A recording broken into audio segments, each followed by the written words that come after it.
Bom dia, meu Rio de Janeiro. Bom dia, meu Brasil. Eu confesso que hoje está sendo um dos dias mais difíceis da minha vida.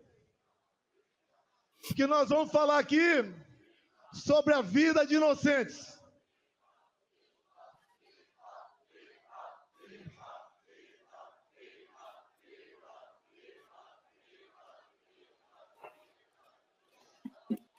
Nós vamos falar sobre a vida de inocentes, sobre a vida de pessoas que estão sendo injustiçadas. Eu jamais esperava um dia estar lutando por anistia de pessoas de bem, de pessoas que não cometeram nenhum ato de maldade, que não tinham intenção e nem poder para fazer aquilo que estão sendo acusados. É muito comum, seus governadores, Tarcísio, Mauro Mendes, Cláudio e Jorginho. Aqui nós sempre dizemos que defendemos as mulheres. Qualquer coisa contra uma mulher é uma polêmica enorme no Brasil. E, obviamente, mais que a defesa, devemos ter consideração com as mulheres. E olhem só, eu vou citar o nome de 5 mulheres aqui. A primeira, Débora dos Santos, está 2 anos em prisão preventiva.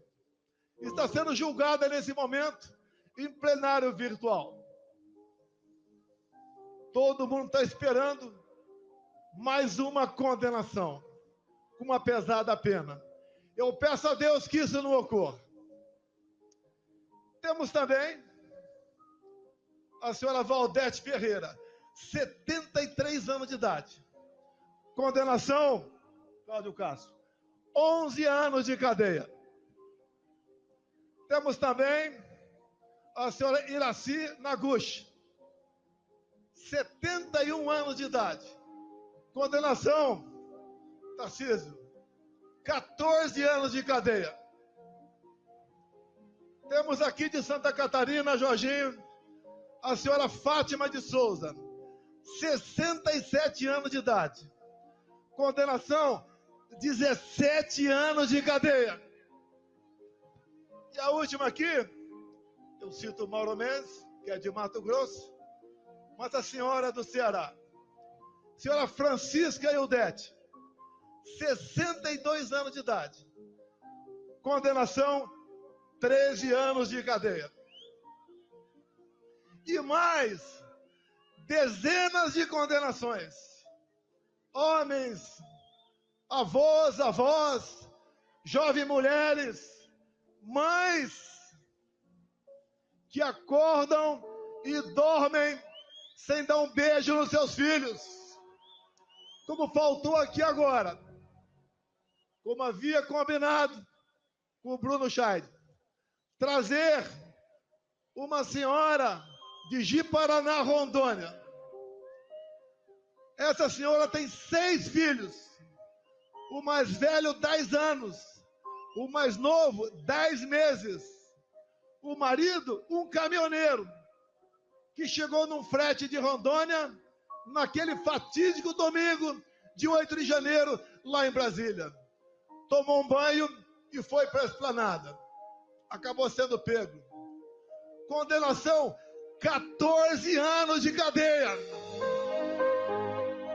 Essa senhora com 6 filhos teve seus vencimentos como servidora de Rondônia bloqueados. Vive de favores. E esse homem está foragido. Talvez esteja na Argentina com dezenas de outros patriotas. Eu jamais pude imaginar um dia na minha vida que teríamos refugiados brasileiros mundo afora. Até há poucos anos, A gente não sonhava em passar por uma situação como essa. Estamos passando. A verdade se confunde. E entendo que a liberdade é tão importante quanto a própria vida. Que uma pessoa sem liberdade não vive. Essas pessoas, essas senhoras, já idosas, todas mais novas do que eu. Porque na sexta-feira agora, eu chego nos meus 70 anos de idade, se Deus quiser. 70 anos bem vividos.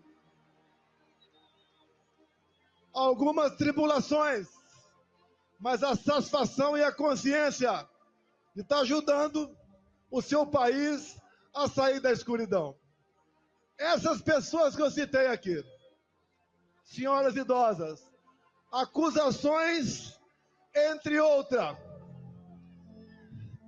dano qualificado, elas têm força para quebrar alguma coisa? Tem alguma imagem de uma delas quebrando alguma coisa? O que nós sabemos? Que a pena tem que ser aplicada a quem realmente cometeu aquele dano. Uma outra, associação criminosa armada. Essas senhoras, foi encontrada alguma arma com alguém no dia 8 de janeiro de 23? Uma outra, golpe de Estado. Como disse há poucas semanas no programa Roda Viva, ministro da Defesa José Múcio, golpe de Estado é o povo, Forças Armadas e uma liderança. Quem é a liderança ou quem foi a liderança dessas pessoas? Não tiveram. Foram atraídas para uma armadilha. Até o presidente da República, que costuma acordar tarde durante a semana, acordou cedo domingo e foi para Araraquara. Outro dia conversei com um colega de Israel. Ele falou: que golpe foi esse que o Mossad não ficou sabendo? Quando se há uma tentativa dessa natureza pelo mundo, em poucos minutos, o mundo todo toma conhecimento. Mas qual o objetivo deles? O que eles querem? Todas as narrativas contra mim foram para o espaço. Marielle Franco, Baleia, 100 imóveis no Vado Ribeira, móveis no Alvorada, joias, vacina, tudo foi embora. Sobrou a fumaça do golpe. Quando o Malafaia fala em dispositivos constitucionais, eu talvez, por obrigação, conheço um pouco mais a Constituição do que ele. Quando se fala em estado de sítio, estado de defesa, o primeiro passo é o presidente convocar os conselhos da defesa e o Conselho da República. Foi convocado? Não! Você vai naquele trabalho mal feito daquela banda da Polícia Federal que serve Alexandre de Moraes. Está lá que o golpe, segundo eles, começou no dia 29 de julho de 21. Alguém sabe o que aconteceu nesse dia? Vocês não sabem. Uma live que eu fiz lá no Alvorada e critiquei o sistema eletrônico de votação, onde eu dissequei um inquérito aberto em novembro de 2018. Inquérito que até hoje está em aberto. Inquérito esse que eu mostrei para os embaixadores, que no dia seguinte o Alexandre de Moraes classificou esse inquérito como confidencial, ou seja, secreto. Secreto por quê? Qual é A alma da democracia é a transparência, é o voto, é a contagem pública dos votos, é a certeza que o eleitor chega de dizer que votou em tal pessoa, o voto foi para aquela pessoa. Eu não estenderei muito, não. Que o Malafaia, tecnicamente, se comportou como um brilhante advogado aqui, apesar de ele não ser. Eleições de 22. A gente arrastava multidões pelo Brasil. Foi aqui no 7 de setembro, tinha mais gente do que agora. Fazíamos motocicletas pelo Brasil todo. São Paulo, segundo lá, a Polícia Militar, batendo 300 mil motos. Foi em Santa Catarina, foi em Mato Grosso, foi no Brasil todo. O agro estava quase 100% fechado conosco. Os cristãos, da mesma maneira. Nós tínhamos majorado com responsabilidade o Bolsa Família para R$600. Nós, com o Rogério Marinho presente aqui, levamos água para o Nordeste. A Tereza Cristina na agricultura abriu comércio com o mundo todo. O Tarcísio, com orçamento pequeno, cresceu com sua competência e atendeu o Brasil em obras de infraestrutura. O nosso governo fez o seu trabalho. Por que perdeu a eleição? Por que perdeu a eleição?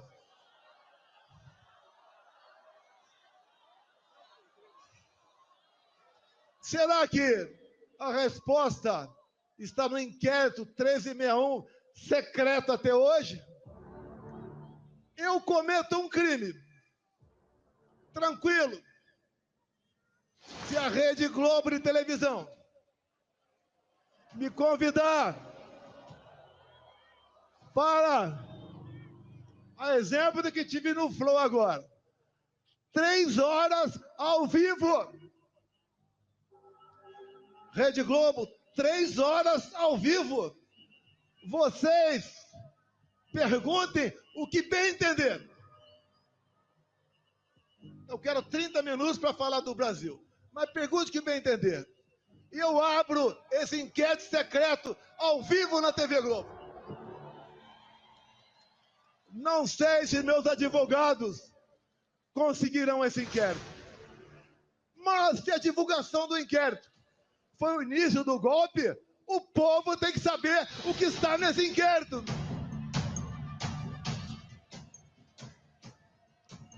Todos os inquéritos de Alexandre de Moraes são confidenciais, secretos. Ninguém pode saber de nada o que está ali. Ele começou a investigar o presidente da República em julho de 21. A PF não pode investigar o presidente. E não tinha um fato definido. Era um inquérito secreto, originário daquele outro, do fim do mundo. Nos acompanhava 24 horas por dia. O que eles queriam com isso? Minar a presidência da República. Não queriam que a gente continuasse.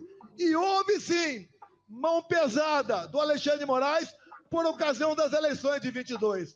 Por exemplo, segundo decisão dele, eu não podia mostrar a imagem do Lula defendendo o aborto. Eu não podia botar a imagem do Lula defendendo ladrões de celular, dizendo que isso era para tomar uma cervejinha. Eu não podia mostrar a imagem do Lula com ditadores do mundo todo.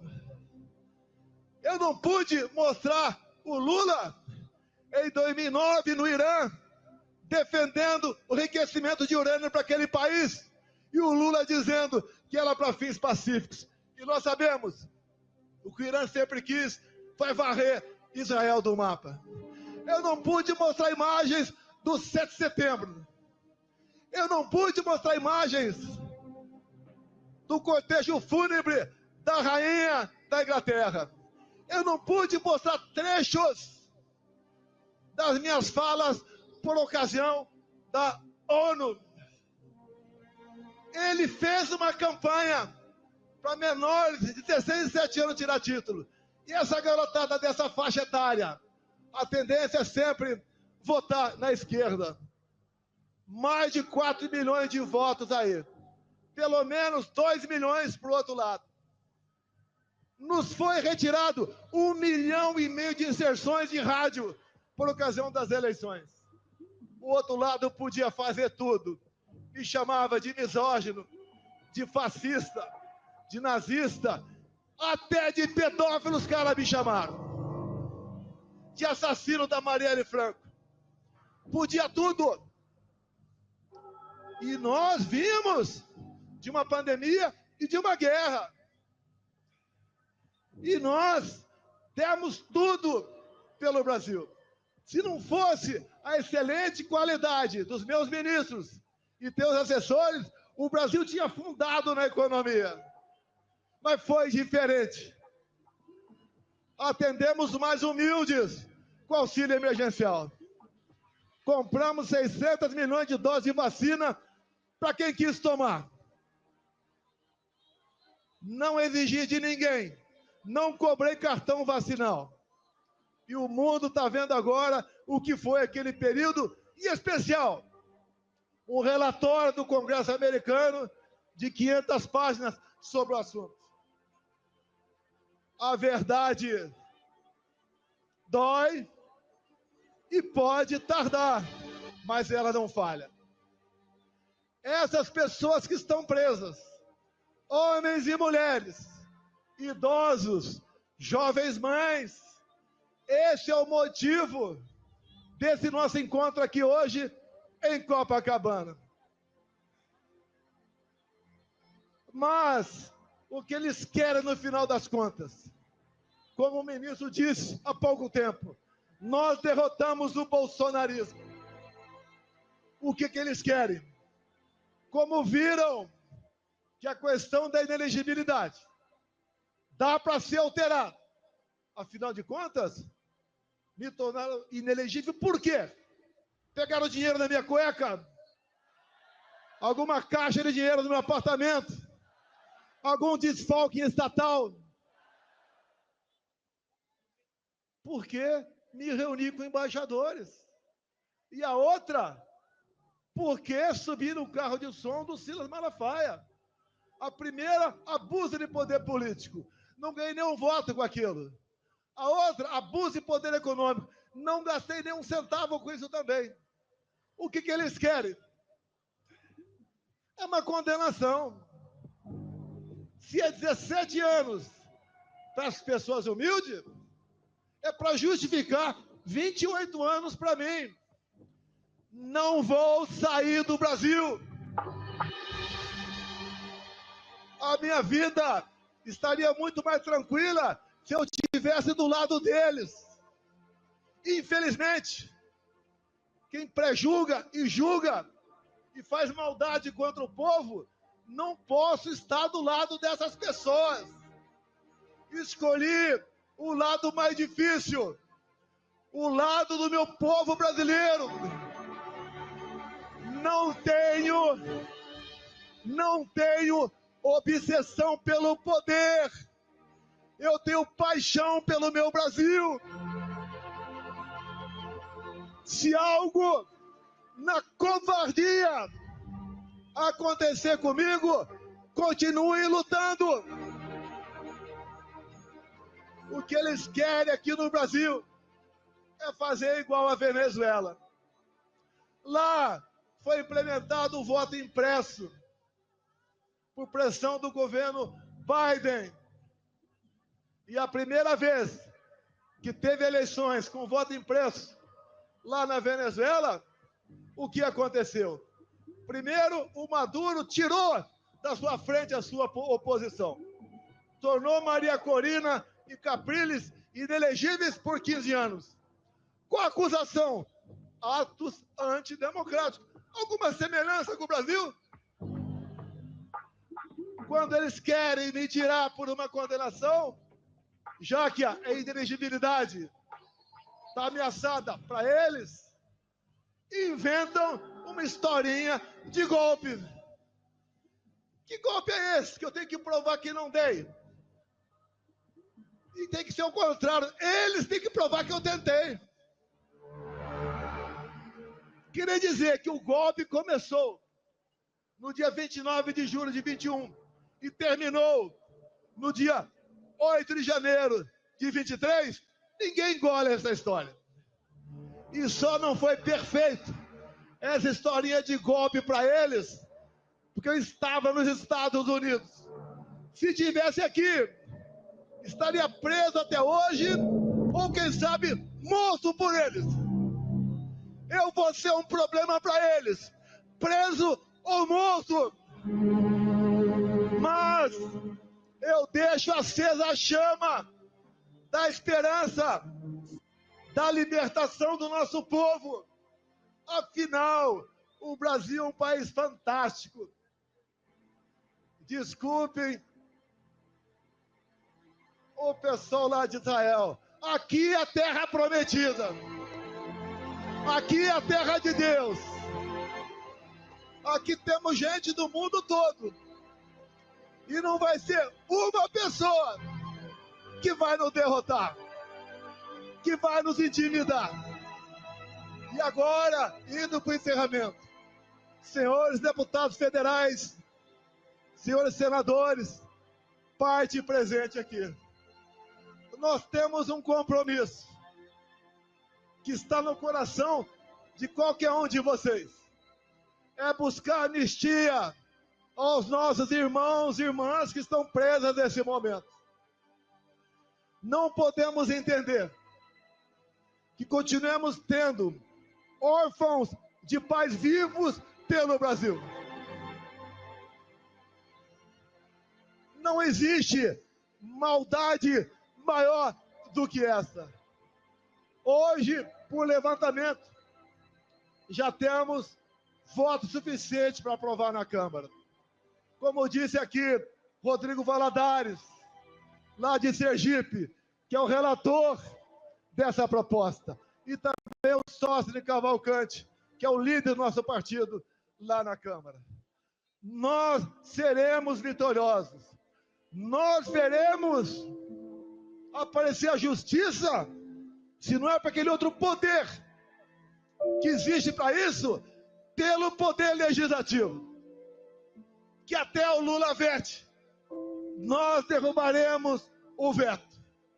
Agora, por que a esquerda está contra a anistia? Já que eles, ao longo da história, sempre foram beneficiários de anistia. Como disse há pouco tempo, editorial, o jornal O Estado de São Paulo. Se tirar das mãos do PT a falsa bandeira de defesa da democracia, o PT não existe. Não tem o que apresentar para vocês. Nem para alimentar o pobre, que eles sempre disseram que a nossa meta é dar comida para o pobre, nem isso tem mais. Pesquisas, acreditem ou não, lá no Rio Grande do Norte, eu estou na frente do Lula.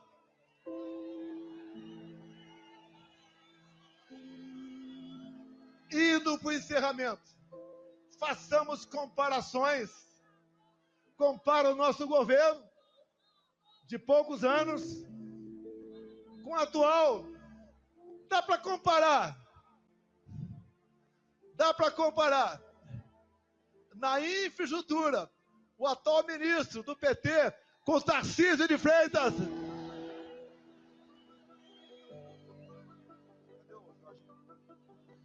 Dá para comparar aquele ministro taradão, quem diria, ministro dos Direitos Humanos. Dá para comparar o taradão com a Damares. Dá para comparar o atual ministro da Agricultura, que está fazendo o preço explodir pelo Brasil, com a Tereza Cristina. Na economia, dá para comparar o Haddad com o Paulo Guedes.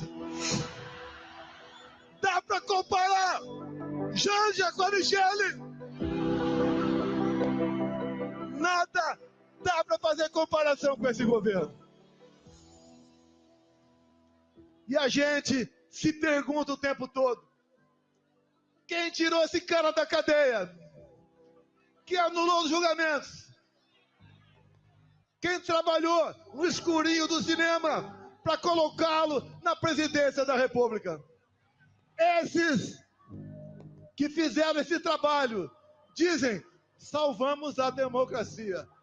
Essa democracia que está vivendo com prisão de inocentes, com tortura em cima de depoentes, com ameaça de censurar as mídias sociais. Sem liberdade de expressão, não tem democracia. O trabalho não é fácil. Alguns querem rapidez.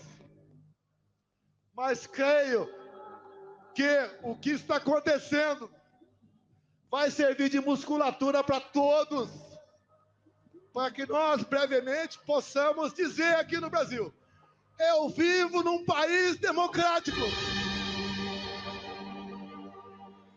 E quem tem que dizer o que pode ou não ser feito no Brasil é o povo brasileiro. Nós somos escravos da vontade de vocês. Sempre digo: ninguém tem o que nós temos. O que está errado? Onde erramos? Escolhas. Escolhas. Qual deveria ser, politicamente falando, a melhor região do Brasil? A mais próspera? A com mais igualdade? Com mais oportunidade? Com mais amor? Tinha que ser respeitosamente o nosso Nordeste. E por que não é?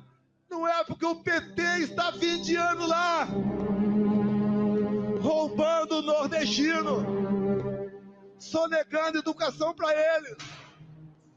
Os estados com maior índice de violência, infelizmente, é o Nordeste. E aqui comigo, por coincidência, os 2 melhores, os 3 melhores em índice de violência: Mato Grosso, Santa Catarina e São Paulo. Mas, meus amigos, meus irmãos do Rio de Janeiro, eu só tenho a agradecer a vocês.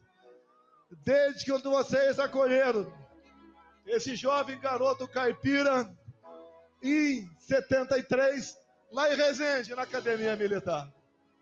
Jamais eu esperava que a minha vida acontecesse tudo isso, bem como jamais esperava que na minha vida ele colocasse ao meu lado pessoas fantásticas, pessoas maravilhosas, patriotas, que têm Deus no coração.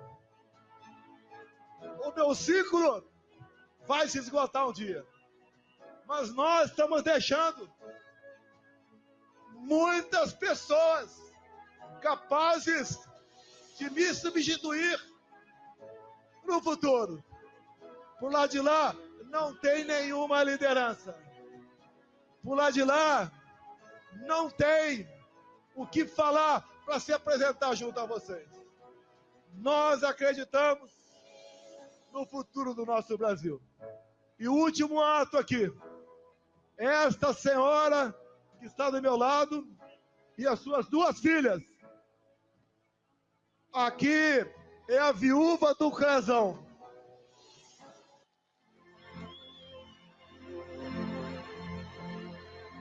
Ao seu lado aqui, as 2 filhas. Uma família que tendo em vista a decisão de alguém que devia usar sua caneta para fazer justiça, por 3 vezes negou a liberdade do cardíaco para ser tratado condignamente. O Crezão acabou falecendo dentro do presídio em Brasília. É inadmissível isso daí. E por uma questão pessoal, luta pelo poder. Eles não derrotaram, nem derrotarão o bolsonarismo.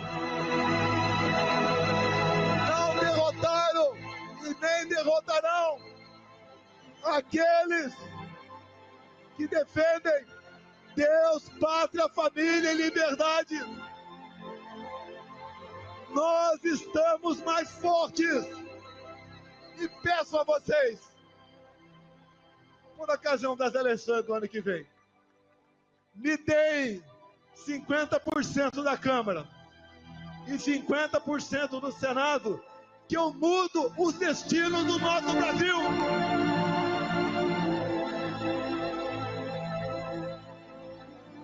Tenho certeza, e deixo claro aqui, esse 50% aqui, Mauro Mendes e Tarcísio, não é PL não, tem gente boa em todos os partidos. Eu, inclusive, há poucos dias, tinha um velho problema e resolvi com o Kassab em São Paulo. Ele está ao nosso lado, com a sua bancada, para aprovar a anistia em Brasília. Todos os partidos estão vindo.